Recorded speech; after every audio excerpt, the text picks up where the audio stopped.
UK-Israeli relations have plunged to their worst state for decades after the British Foreign Secretary David Lammy suspended negotiations over a new free trade deal, saying Israel's cabinet minister's calls to purify Gaza by expelling Palestinians were repellent, monstrous and extremist.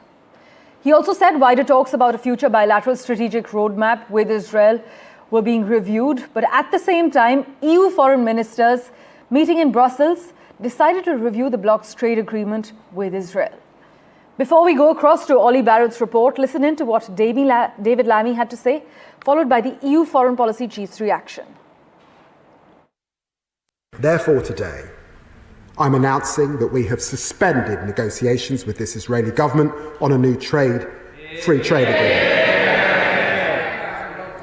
We will be reviewing cooperation with them under the 2030 bilateral roadmap. The Netanyahu's government's actions have made this necessary. Madam Deputy Speaker, today, my honourable friend, the Minister for the Middle East, is summoning the Israeli ambassador to the Foreign Office to convey this message. I say now to the people of Israel, I want a strong friendship with you based on shared values, with flourishing ties between our people and societies. We are unwavering in our commitment to your security and to your future, to countering the very real threat from Iran, the scourge of terrorism and the evils of anti-Semitism. But the conduct of the war in Gaza is damaging our relationship with your government. Yeah. The situation in Gaza is catastrophic. The aid that Israel has allowed in is, of course, welcomed, but it's a drop in the ocean. Aid must flow immediately, without obstruction and at scale, because this is what is needed. I've made these points also with my talks with Israelis. Also, I've had talks with UN and the regional leaders as well. Pressure is necessary to change the situation. It is clear from today's discussion that there is a strong majority in favor of review of Article 2 of our association agreement with Israel. So we will launch this exercise. And in the meantime, it is up to Israel to unblock the humanitarian aid. Saving lives must be our top priority.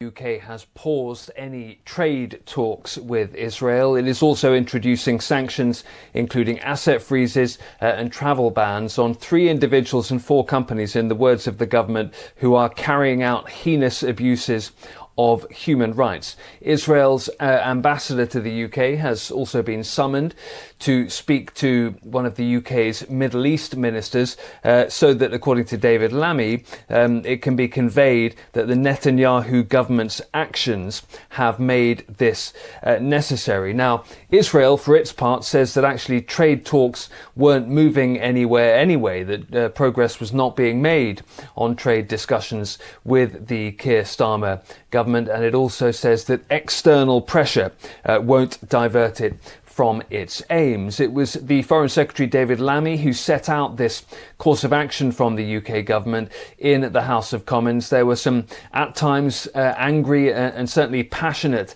scenes in the House of Commons as he did so. Priti Patel, who spoke for the opposition Conservatives, insisted that the action that the UK government is taken would be being welcomed by Hamas, she said. But there were also some Labour MPs from David Lammy's own party who want the government to go further and suggest that they believe the government should now put in place a complete arms embargo on Israel. We are not at that point yet, but the UK government says it absolutely will consider further action if it believes it is necessary. We also know that several European Union member states are also recommending that the EU pause its trade association with Israel as a result of the humanitarian issues in Gaza and the expanding military operation from Israel there. Certainly in the last 24 hours or so, relations between the UK and Israel have deteriorated significantly. There's also been a significant shift in tone from the UK government, which believes that the conditions in Gaza as a result of Israel's actions are, it says, intolerable. As I say, the UK government insisting that it will go further in the days and weeks ahead if it believes it's necessary. Olly Barrat, NDTV, London.